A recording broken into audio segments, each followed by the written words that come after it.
Tinggal tergantung kita. Kalau hati kita itu cuma sekecil mangkok, cuma sekecil gelas, maka cobaan yang diberikan Allah pada kita itu akan terasa sangat berat.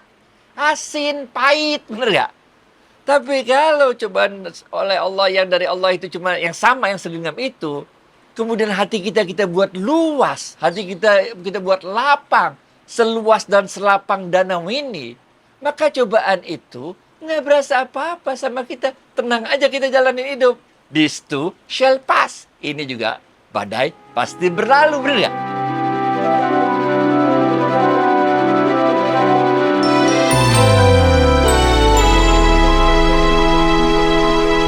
Assalamualaikum warahmatullahi wabarakatuh, sahabat Smart Skill School.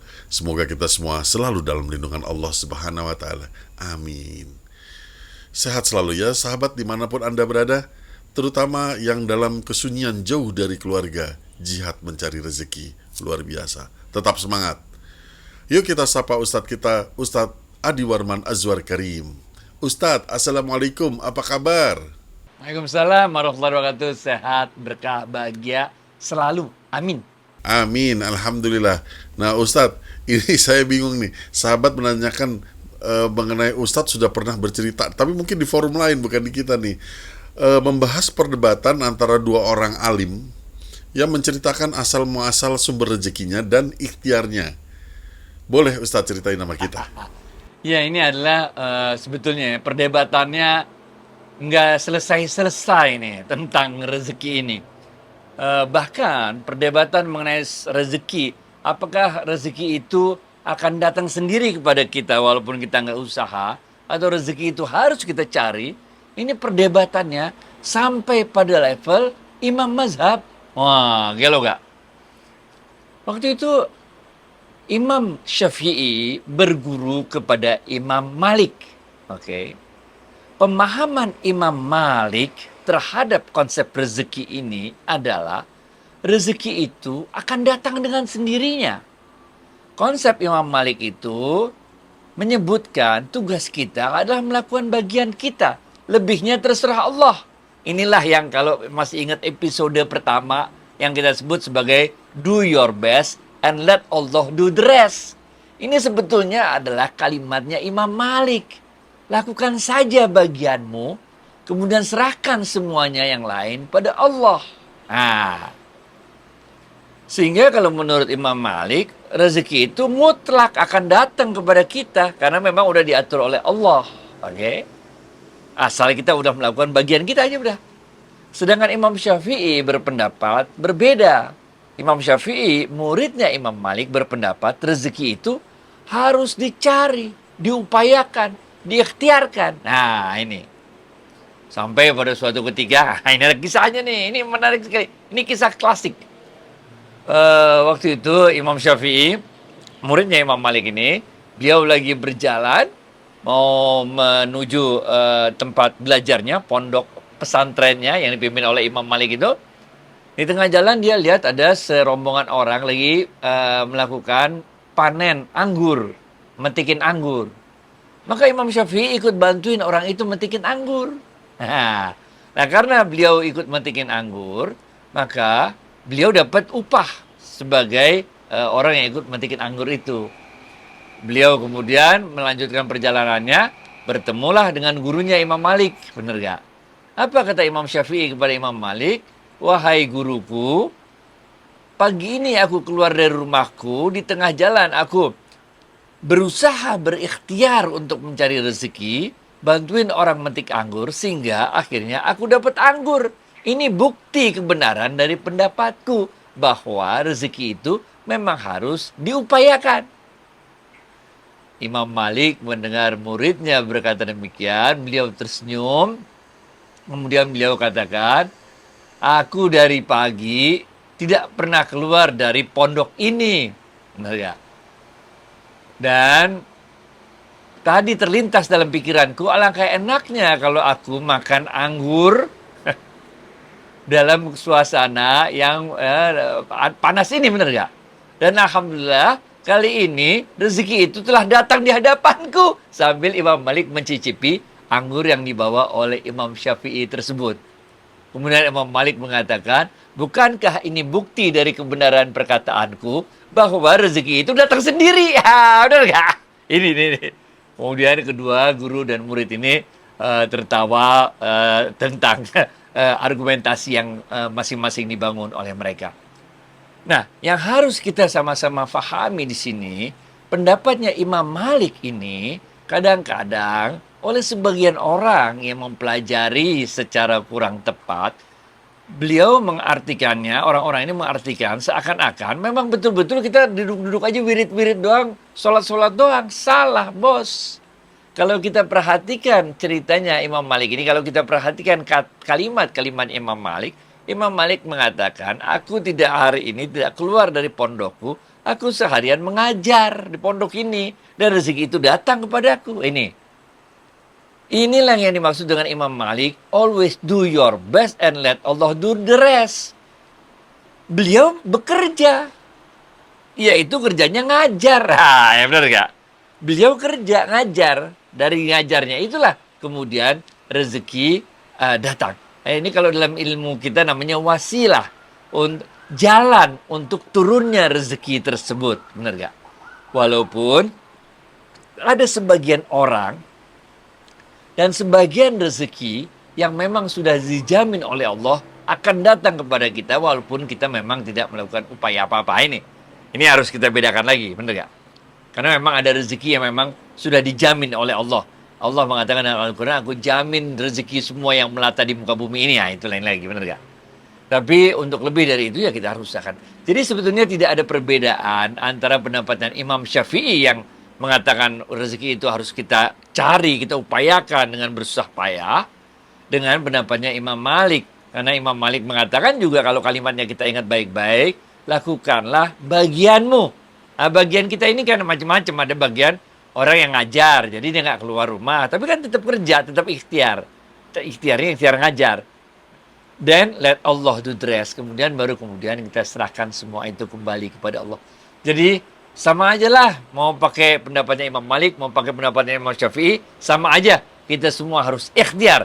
Karena ikhtiar ini sebetulnya adalah cara kita untuk menggugurkan dosa, cara kita untuk mengundang datangnya keberkahan Allah kepada kita. Baik itu ya, Fit. Paham Ustadz, semoga dapat dimengerti juga oleh para sahabat. Amin. Nah, pertanyaan saya juga sedikit nih Ustadz. Jadi, masyarakat yang memang dalam kesempitan ini, masyarakat miskin, itu suatu saat bisa berubah menjadi kaya juga karena Allah memang menentukan rezekinya seperti itu, Ustadz. Oh, jelas. Kami punya banyak sekali teman, kami punya banyak sekali sahabat, kami punya banyak sekali kenalan. Yang dulu waktu kuliah, itu hidupnya sangat berkesempitan. Berasal dari keluarga yang kurang mampu, dari desa yang kecil. Kami menyaksikan sendiri, kami bersama-sama hidup dengan mereka. Sangat minim sekali hidupnya dibandingkan dengan kami anak-anak Jakarta yang hidupnya serba berkecukupan.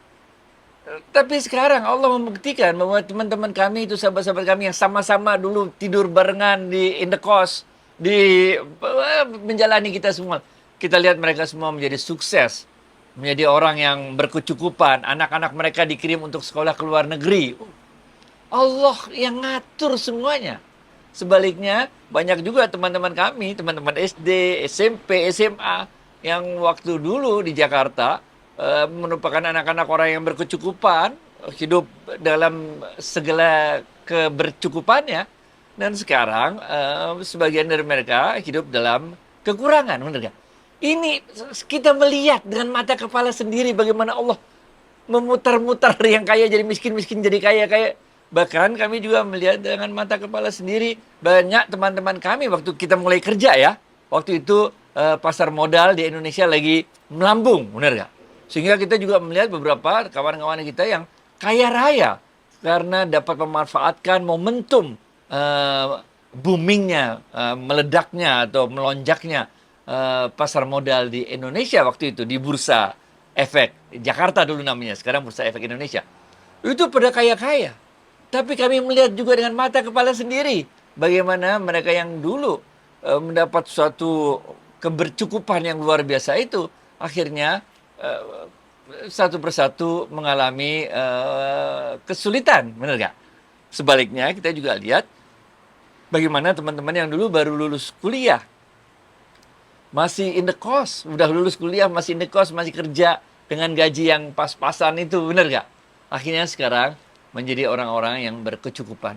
Jadi sebetulnya kalau kita mau lihat ya di sekeliling kita, Allah memberi banyak sekali pelajaran. Ini namanya pelajaran laduni. Pelajaran yang diberikan Allah kepada kita langsung.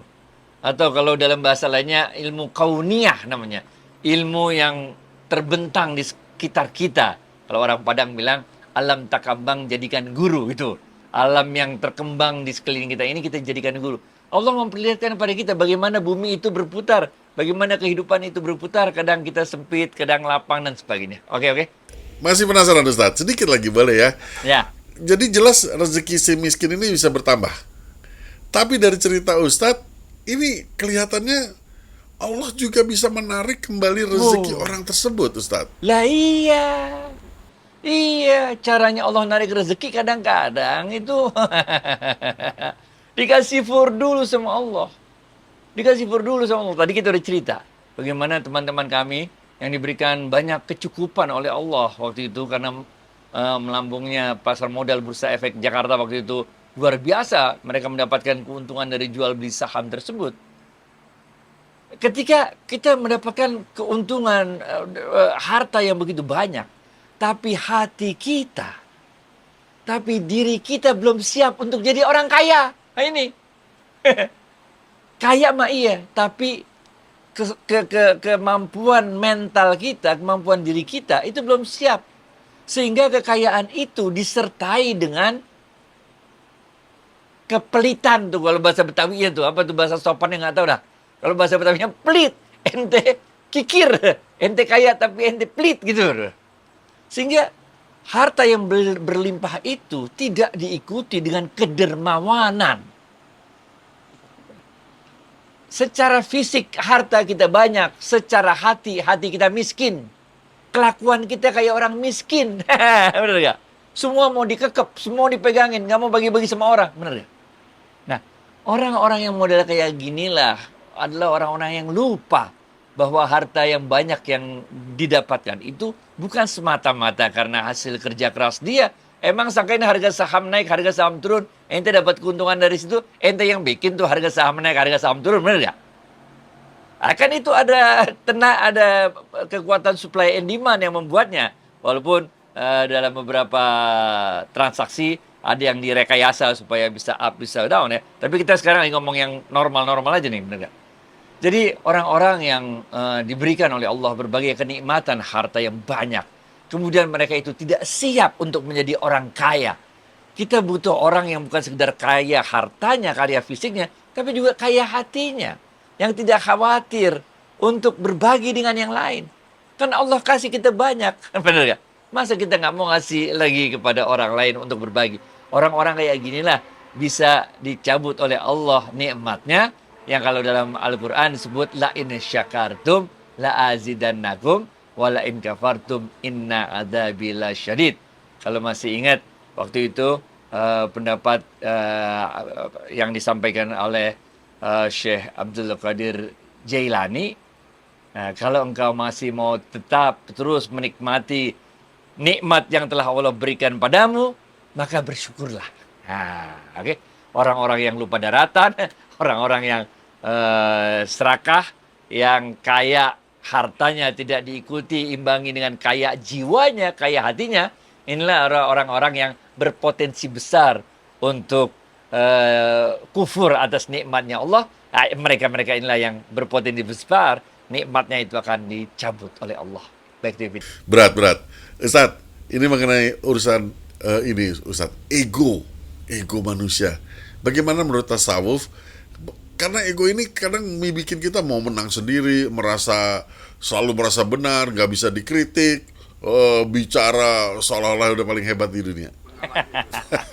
Ini istilah ego ini udah jadi campur-campur nih. Ada istilah ego yang merupakan bagian dari teori psikologinya, psikoanalisis namanya. Psikoanalisanya Sigmund Freud. Ada ego dalam bahasa sehari-hari Indonesia, bener gak? Nah, ini udah campur-campur. Tapi coba kita mulai pelan-pelan, bener gak?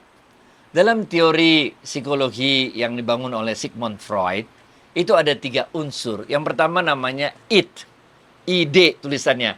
Kalau waktu di Amerika tuh kalau anak-anak semester 1 jurusan psikologi, kadang-kadang dia sebut ID, benar nggak? Karena ide ya bacanya ID, padahal bacanya mestinya id, benar nggak? Yang kedua ada yang namanya ego, yang ketiga ada yang namanya super ego.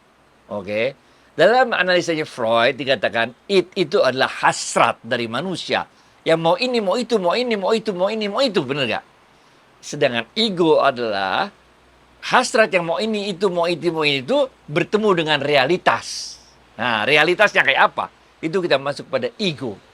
Sedangkan super ego adalah ketika kita bertemu dengan realitas bahwa ada orang lain juga di luar sana yang mempunyai hal yang kita miliki juga, ego dan super ego, sehingga muncullah kebebasan seseorang dibatasi oleh kebebasan orang lain. Muncul di sana nanti ada moral, tanggung jawab dan sebagainya, benar nggak? Nah, jadi dalam teori yang dibangun oleh Sigmund Freud, ego itu sebetulnya adalah satu mekanisme bagi kita untuk mempertahankan eksistensi kita, keberadaan kita. Kalau dalam fakultas psikologi di Indonesia itu kadang-kadang teori aku namanya, benar nggak? Teori aku, teori saya. Sehingga kita mau eksistensi kita itu diakui. Ah, benar nggak? Ini kalau kita kaitkan dikit sama ilmu jasad, nyawa, roh ini masuknya di nyawa. Semua makhluk hidup, yaitu gabungan antara jasad dan nyawa itu namanya makhluk hidup. Pokoknya kalau ada jasadnya, ada nyawanya, namanya makhluk hidup aja dah. Mau dia tumbuhan kek, mau dia binatang kek, mau manusia kek, mau jin kek, pokoknya dia namanya makhluk hidup, bener kan? Nah, salah satu ciri, dua ada ciri makhluk hidup kan adalah pertama dia ingin bertahan hidup, yang kedua dia ingin berkembang biak. Ego merupakan bagian dari itu, di mana ego ini adalah upaya untuk menjaga keberlangsungan eksistensi dia. Nah, keberlangsungan eksistensi dia ini di dalam ilmu psikologi ini menjadi bisa kita jabarkan beberapa, benar nggak? Yang pertama, kalau keberlangsungan hidup kita kan makan, minum, segala macam. Tapi lebih dari sekedar itu kan, kita ingin keberadaan kita diakui oleh lingkungan kita, benar nggak? Sehingga kita ingin, kalau dalam bahasanya nih, to see and to be seen, gitu, benar nggak? Kalau kita ngapain sih nongkrong-nongkrong, benar nggak? Ente ngapain mesti pergi ke restoran yang lagi hits itu coba? Ngapain coba? Kalau bukan mau supaya to see and to be seen, benar nggak? Ingin melihat orang yang lain, tapi juga ingin dilihat oleh orang. Karena kita ingin diakui keberadaan kita. Kan paling nggak enak kalau kita, biasanya nih, kalau undangan kawinan, kita datang kawinan, tapi nggak ada yang kenal kita dicuekin. Akhirnya kita jadi rasa, kayaknya saya diundang, tapi kayaknya nggak penting-penting amat deh. Soalnya nggak ada yang negur saya, nggak ada yang nyapa saya dicuekin. Saya mau salaman kayak nggak salaman, nggak apa-apa. Mau makan nggak makan, mau pulang juga nggak apa-apa, bener nggak? Jadi keberadaan kita itu, kita merasanya tidak diakui keberadaan kita dalam forum tersebut, dalam wadah tersebut, dalam pertemuan tersebut, benar nggak? Sehingga kita merasanya nggak asik, karena keberadaan kita tidak diakui oleh orang-orang lain. Itu sebabnya ego kita ini ingin diakui macam-macam, ingin diakui bahwa kita jadi orang pinter, ingin diakui kita orang punya jabatan, ingin diakui karena kita orang kaya, ingin diakui bahwa saya ini ahli produser film, ingin diakui bahwa saya ini ahli ekonomi syariah, benar nggak? Kita tersinggung kalau ada forum membahas ekonomi syariah, tapi nggak kita hadir di situ, tapi kita nggak dikasih kesempatan bicara, misalnya, benar nggak? Kita tersinggung, ente siapa sih, benar nggak? Saya kan ahli ekonomi syariahnya, misalnya begitu, benar nggak? Begitu juga kalau orang lagi ngumpul para ahli film, padahal kita udah bikin film sekian banyak yang box office, tapi kita nggak dimintai pendapatnya atau nggak disapa apa kabar bapak ini, kita merasa jadi tidak diakui keberadaan kita. Ini masuk pada level yang berikutnya dalam kajian ego ini. Bertahan hidup itu bukan sekedar bertahan hidup secara fisik, tapi juga bertahan hidup dalam artian keberadaan kita diakui oleh lingkungan kita. Tentu pertamanya lingkaran kecil, kemudian lingkaran besar, lingkaran akhirnya diakui sebagai tokoh yang sedemikian rupa. Hal inilah yang kemudian membuat banyak masalah Yang pertama, kalau kita tidak diacuhkan atau tidak dianggap kayak tadi kan, kita merasa tersinggung, benar nggak? Yang pertama, kita merasa disepelekan, dikecilkan, disingkirkan dalam pergaulan karena kita merasa tidak diakui keberadaan kita itu. Ini yang pertama, merasa tersinggung. Yang kedua, kita juga merasa bahwa karena kita tidak ingin yang pertama itu terjadi, kita ingin menunjukkan keberadaan kita itu. Dalam setiap pertemuan ada nih orang yang model begini. Tiap pertemuan pasti dia mau ngomong ya, Pak. Ngomongnya ada isinya apa kagak nggak penting, yang penting ngomong, bener nggak? Bener nggak? Aduh, ada bahasa Betawi ini juga, bener nggak? Ada lah itu, bener nggak? Jadi pengen kesohor gitu, bener nggak? Pengen kesohor. Nah, ini muncul keinginan untuk menampilkan dirinya. Nah, kadang-kadang yang ini menimbulkan konsekuensi berikutnya. Karena kita yang pertama takut disingkirkan, nggak diakui, kemudian kita ingin menunjukkan ego kita, menunjukkan keberadaan kita. Akhirnya kadang-kadang kita menunjukkan keberadaan kita lebih daripada yang semestinya. Nah, ngerti nggak? Padahal mah kita nggak pinter-pinter amat, gitu kira-kira, bener nggak? Tapi supaya orang ini tuh kita ngegos tuh apa tuh kalau Betawi bahasa aja tuh, kalau bahasa Betawi ngegos tuh, ngegas tuh. Apa tuh istilah bahasa sekarang ya udah. Jadi kita bluffing tuh. Kita cerita yang hebat-hebat supaya orang takjub sama kita. Supaya orang merasakan bahwa kita mengakui keberadaan kita ini. Ini kan semua jalan masuknya setan semua, benar nggak? Benar nggak? Walhasil apa? Walhasil kita menjadi orang yang super sensitif. Dikit-dikit ngomel, dikit-dikit tersinggung, benar nggak? Ada suatu kisah, ini cerita dikit ya. Ada suatu kisah seorang guru tasawuf yang berjalan dengan muridnya. Muridnya kemudian ngeluh panjang lebar mengenai kehidupan yang susah, merasa disingkirkan, merasa diabaikan oleh lingkungan, merasa tidak beruntung dalam hidup ini. Hatinya sumpek. Dia tanya sama gurunya, bagaimana ini menghadapi kehidupannya kayak gini? Kenapa kehidupan so cruel loh, apa bahasa? Mengapa kehidupan ini begitu kejamnya padaku? Gitu kira-kira, benar ya? Gurunya nggak banyak ngomong, dia ambil segenggam garam, ambillah segelas air muridku, katanya. Dia ambil sama muridnya segelas air, itu garam yang segenggamnya dimasukin ke gelas. Sekarang coba minumlah air tersebut. Diminum sama muridnya, pastilah keasinan, benar nggak? Lah garam segenggam dimasukin ke segelas air, benar nggak? Oke.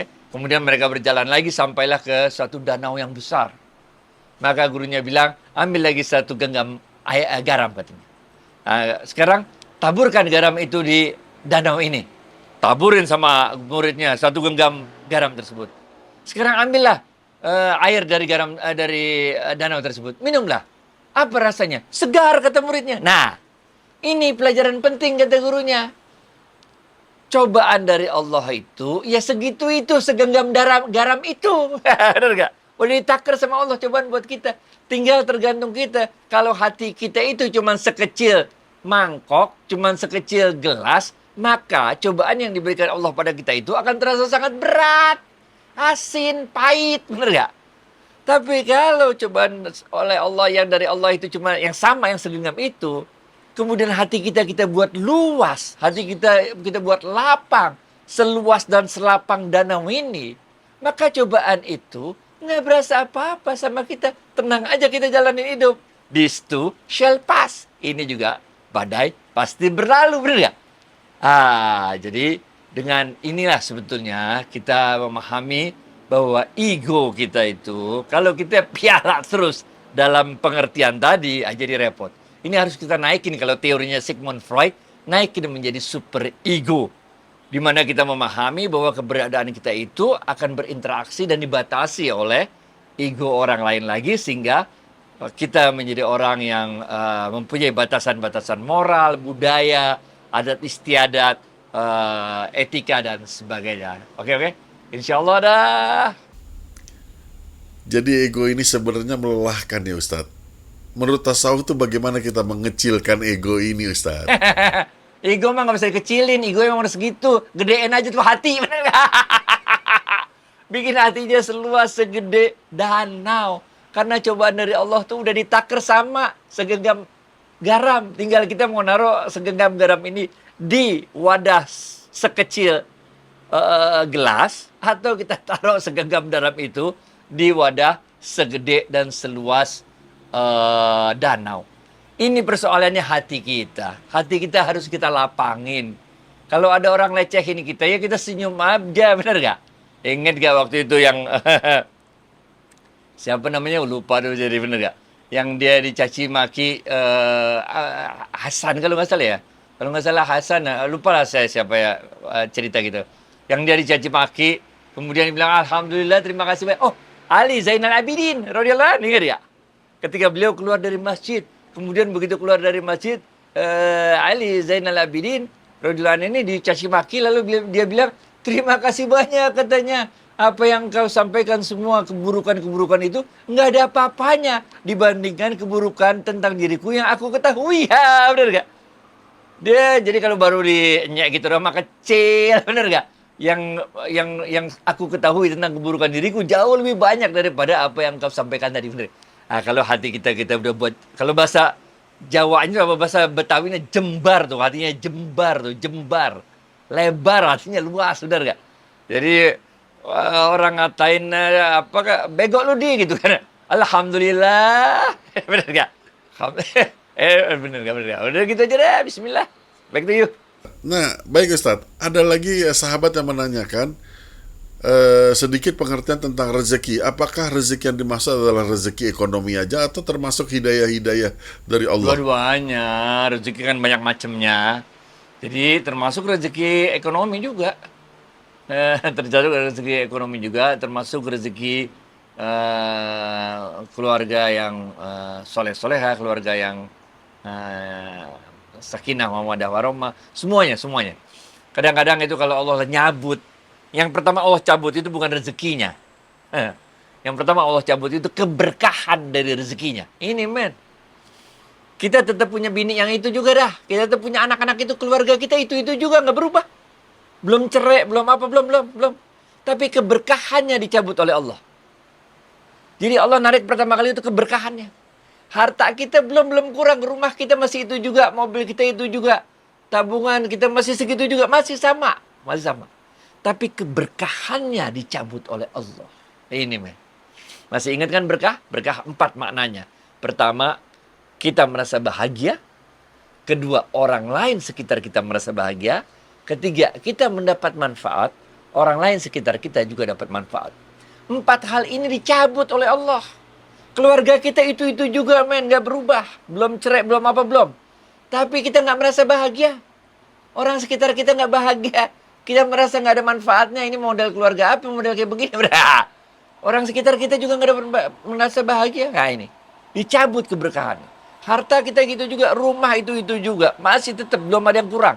Mobil itu juga, harta, semua masih sama. Tapi hilang 4 hal. Duit banyak tapi kita nggak bahagia. Harta banyak kita nggak bahagia. Orang sekitar kita juga nggak bahagia. Orang sekitar kita ngedumel. Orang kaya tapi songong, pelit. Bener ya? Kita nggak ada permanfaatnya. Dari harta yang banyak itu, dari manfaat. Bener gak? Orang sekitar kita juga nggak merasa mendapat manfaat dari kekayaan harta kita yang kita terima itu. Yang pertama kali Allah cabut adalah keberkahan dari rezeki kita. Nah, kalau udah kayak gitu, cepet lah. Udah, nggak usah nunggu sampai hilang, sampai bubar semuanya. Bener ya? Langsung balik ke jalan Allah, taubat. Balik lagi ihdinas siratal mustaqim. Bener ya? Nah, sehingga kita tidak dicabut oleh Allah keberkahannya. Nah, dengan tidak dicabutnya oleh Allah keberkahannya itu, maka sama kayak ingat kita cerita bahwa yang dibutuhkan oleh manusia itu sebetulnya jatahin cuma 1 gelas. Ini Allah tadinya kan masukin nikmatnya kepada kita, benar gak? Sehingga nikmatnya itu bleber keluar, dinikmati oleh orang-orang sekitar kita. Tapi kalau keberkahannya dicabut sama Allah, udah mulai repot. Ya kita langsung cepat tobat lagi, kembali ke jalannya Allah. Semua keberkahannya dikembalikan oleh Allah kepada kita, sehingga rezeki yang memang udah ditakar nggak bakal ketukar itu kembali membawa keberkahan dalam kehidupan kita. Karena emang rezeki udah ditakar nggak bakal ketukar, benar nggak? Oke. Bahwa kita buat maksiat itu akan memperlambat datangnya rezeki, iya. Tapi rezekinya udah ditakar nggak bakal ketukar, bener gak? Itu pesanan pizza kita tetap ada jalan, udah jalan dari tokonya, bener gak? Tapi kena macet di jalan, men. Back to you, Wid. Oke sahabat, sebenarnya ini sudah hampir tengah malam, jadi kita selesaikan sampai di sini dulu ya. Ustadz, terima kasih atas waktu dan tausiahnya. Assalamualaikum warahmatullahi wabarakatuh. Assalamualaikum warahmatullahi wabarakatuh.